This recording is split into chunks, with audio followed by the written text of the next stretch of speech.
नमस्कार दोस्तों, स्वागत है आप लोगों का केनेस एजुकेशन में। मैं कमलेश साहू आज आप लोगों को इलेक्ट्रिकल ट्रैक्शन और ट्रैक्शन सिस्टम के बारे में बताने जा रहा हूं। यह बहुत ही इंपॉर्टेंट सब्जेक्ट है इलेक्ट्रिकल इंजीनियरिंग के लिए और साथ में उन लोगों के लिए जो इस फील्ड में जैसे कि ट्रेन के फील्ड में वर्क करना चाहते हैं, उससे रिलेटेड कोई जॉब करना चाहते हैं तो उसको ड्राइव सिस्टम और ट्रैक्शन सिस्टम के बारे में जानना बहुत ज़रूरी है। दोस्तों, इसमें ना सिर्फ मैं इलेक्ट्रिकल ट्रैक्शन के बारे में बताऊंगा बल्कि पूरे जो जितने ही प्रकार के ओवरऑल जितने ही प्रकार के ट्रैक्शन सिस्टम यूज़ किए जाते हैं उसके बारे में थोड़ा थोड़ा जानकारी दूंगा। चलिए दोस्तों, आप लोगों को सबसे पहले मैं इंट्रोड्यूस करा देता हूँ क्या होता है ट्रैक्शन सिस्टम। तो ट्रैक्शन सिस्टम यानी कि वह सिस्टम जिससे हम किसी लोकोमोटिव को ड्राइव करा सकें, मतलब कि किसी बाह्य स्रोत एनर्जी के माध्यम से उस ड्राइव को एक रोटेशनल एनर्जी प्रोवाइड कराएं जिससे वहाँ पर एक फ्रिक्शन जनरेट हो, मोशन जनरेट हो जो ज़मीन और व्हील के बीच में फ्रिक्शन पैदा करे जिससे ड्राइव जो है आगे मूव करे। इस प्रकार से हम इसको परिभाषित कर सकते हैं। बात कर लेते हैं कितने प्रकार के ट्रैक्शन सिस्टम यूज़ किए जाते हैं इंडिया में और ओवरऑल वर्ल्ड में। तो 3 प्रकार के ट्रैक्शन सिस्टम यूज़ किए जाते हैं। सबसे पहला है जिसमें होता है डायरेक्ट स्टीम सिस्टम होता है, यानी कि इसमें स्टीम को डायरेक्टली इंजन में दिया जाता है जिससे इंजन एक मोशन प्रोवाइड कराता है व्हील को और व्हील रोटेट होता है। फिर सेकंड सिस्टम होता है जिसमें आंतरिक दहन इंजन होता है, यानी कि इसमें डायरेक्ट इनिशियल कंबस्शन इंजन होता है, जैसे कि इसमें यूज़ किया जाता है पेट्रोल, डीजल, इन सभी इंजन का यूज़ किया जाता है। इसे हम सेकेंड स्टेज में रखते हैं। फिर थर्ड होता है जिसमें हम 2 प्रकार के इंजन को यूज़ कर सकते हैं। एक इंजन नहीं होता, एक मोटर होता है। एक में जैसे कि आंतरिक दहन होता है और सेकेंड उसी आंतरिक दहन या फिर अलग से इलेक्ट्रिसिटी प्रोवाइड करा के मोटर को रन कराया जाता है जिससे व्हील रोटेट होते हैं। इस प्रकार से 3 सिस्टम होता है। पहला स्टीम इंजन, सेकेंड डीजल या फिर petrol engine, third electric drive. इस प्रकार के सिस्टम से हमारा ट्रैक्शन सिस्टम वर्क करता है। चलिए दोस्तों, अब आप लोगों को सबसे पहले मैं स्टीम इंजन के बारे में बताना चाहता हूँ। स्टीम इंजन बहुत ही इम्पॉर्टेंट था पुराने ज़माने में, क्योंकि उस टाइम पे किसी प्रकार का अन्य इंजन का आविष्कार नहीं हुआ था। जब शुरुआत में इस इंजन का इनोवेशन किया गया तो इसे और अन्य चीज़ों में उपयोग किया जाता था, बट यह ट्रेन के लिए सबसे सुविधाजनक हुआ और बहुत कारगर भी। वस्तुओं को एक जगह से दूसरी जगह ले जाने के लिए तथा यातायात के लिए स्टीम इंजन का बहुत उपयोग किया गया। अब आप लोगों को थोड़ा सा जानकारी देना चाहता हूँ स्टीम इंजन क्या होता है और ये कैसे वर्क करता है। स्टीम इंजन यानी कि भाप से चलने वाला एक इंजन, इसमें लोकोप्रोसिव मोशन होता है जिससे पिस्टन आगे पीछे होते हैं और यह व्हील से कनेक्टेड होते हैं। जब इंजन में हम स्टीम प्रोवाइड कराते हैं तब इंजन पिस्टन आगे पीछे होते हैं स्टीम के कारण। इस सिस्टम को पूरी तरह से बनाया जाता है कि किस प्रकार से मूव होगा, कौन से पिस्टन कितना टाइम मूव होगा, यह सारा सिस्टम हम आगे बताएंगे। आपको बस थोड़ा सा ही इसमें जानकारी दे रहा हूँ जिससे व्हील तो यह सारे सिस्टम से पिस्टन आगे पीछे होता है जिससे व्हील रोटेट होता है और इससे वहाँ पर मोशन जनरेट होता है और ड्राइव आगे बढ़ता है। लेकिन इसके बहुत सारे मेरिट एंड डिसमेरिट हैं।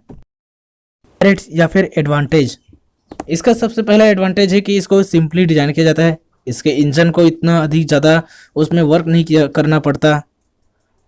सेकेंड एडवांटेज है कि यह ऑपरेशन करने में भी ज़्यादा परेशानीदायक नहीं है।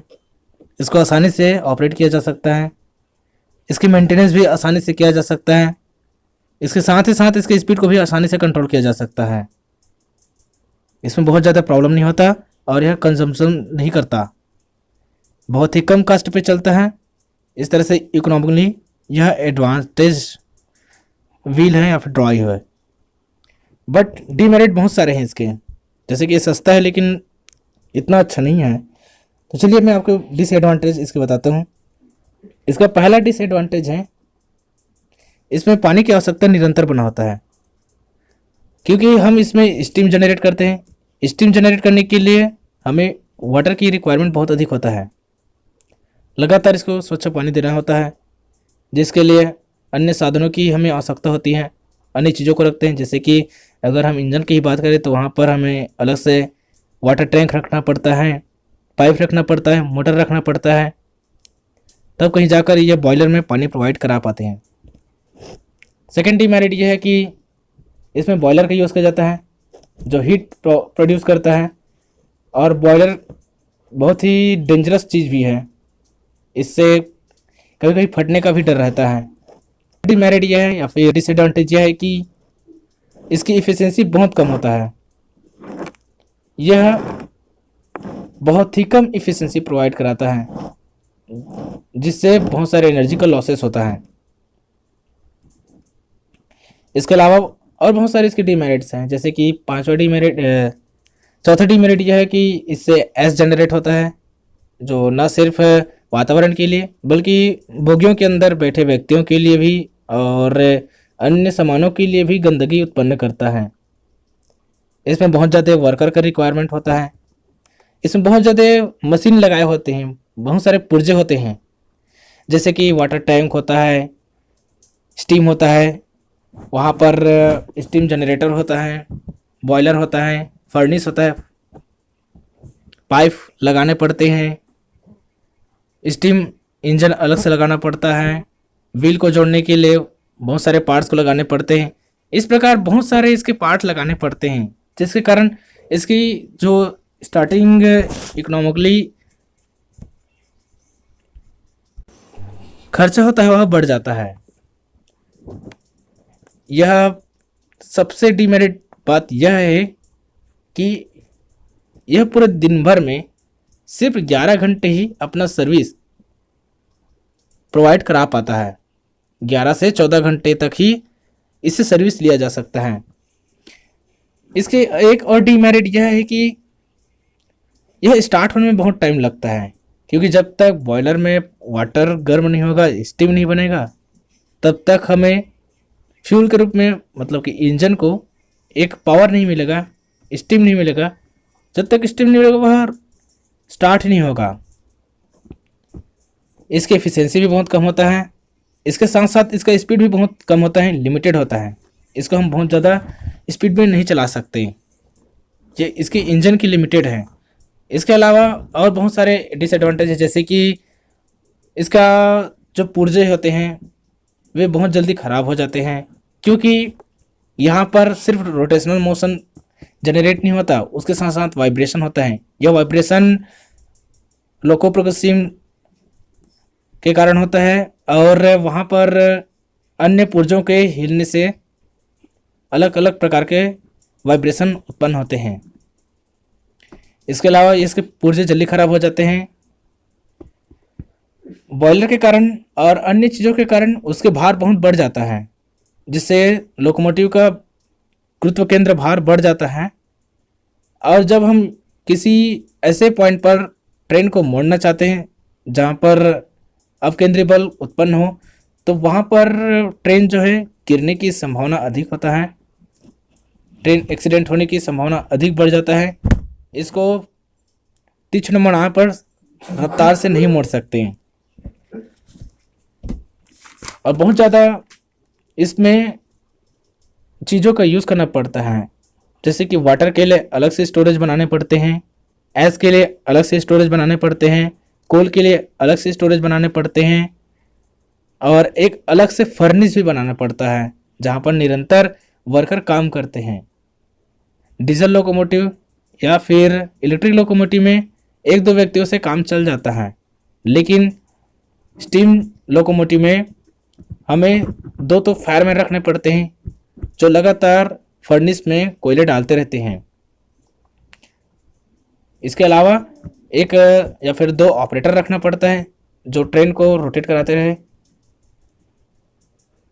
स्टीम लोकोमोटिव का एक और डिसएडवांटेज यह है कि यह 28 किलोग्राम कोयले को जलाने पर 1 किलोमीटर तक चलता है, जो कि एक तरह से बहुत कॉस्टेड पड़ता है। इसके अलावा इसमें और बहुत सारे डिसएडवांटेज हैं, जैसे कि इसमें ओवरलोड को लिमिटेड में रख सकते हैं। इसमें अलग से एसी सिस्टम अलग से लगाना पड़ता है। ऐसे ही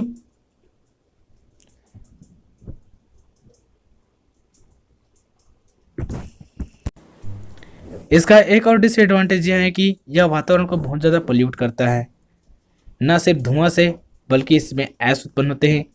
सभी ऐश कंडक्टर में बैठेगा नहीं, ऐश स्टोरेज में रहेगा नहीं। जब ट्रेन मूव करता है तो वह ऐश वातावरण में घुल जाता है, हवा के साथ उड़ जाता है। इस तरह से दो प्रकार से हम वातावरण को नुकसान करते हैं। अलग से पानी कंजम्पशन बहुत अधिक होता है, तो यह भी एक प्रकार से नुकसान होता है। बट कुछ मामलों में स्टीम इंजन या फिर स्टीम लोकोमोटिव अच्छा है, जैसे कि यह इकोनॉमिकली थोड़ा सस्ता पड़ता है डीजल इंजन में बहुत सारे इंजन बहुत महंगे भी होते हैं। हम उसमें जो फ्यूल यूज़ करते हैं डीजल, वह अधिक महंगे भी होते हैं, जबकि स्टीम लोकोमोटिव बहुत ही सस्ता होता है और इसका उपयोग उन जगहों पर किया जाता है जहाँ पर डीजल की अधिकता नहीं है, जहाँ पे डीजल को पाना थोड़ा महंगा होता है, वहाँ पर इस प्रकार के लोकोमोटिव का यूज़ किया जाता है।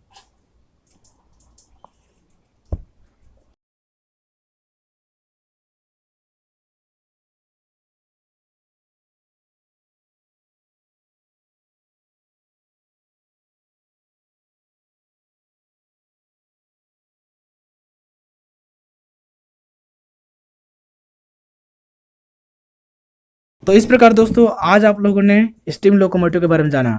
अगले वीडियो में हम डीजल लोकोमोटिव के बारे में बात करेंगे। आपको पूरी तरह से मैं इन्फॉर्मेशन प्रोवाइड कराऊंगा, इसके सारे जानकारी आपको दूंगा। थैंक यू दोस्तों इस वीडियो को देखने के लिए। आपको वीडियो पसंद आया तो लाइक शेयर एंड सब्सक्राइब करें।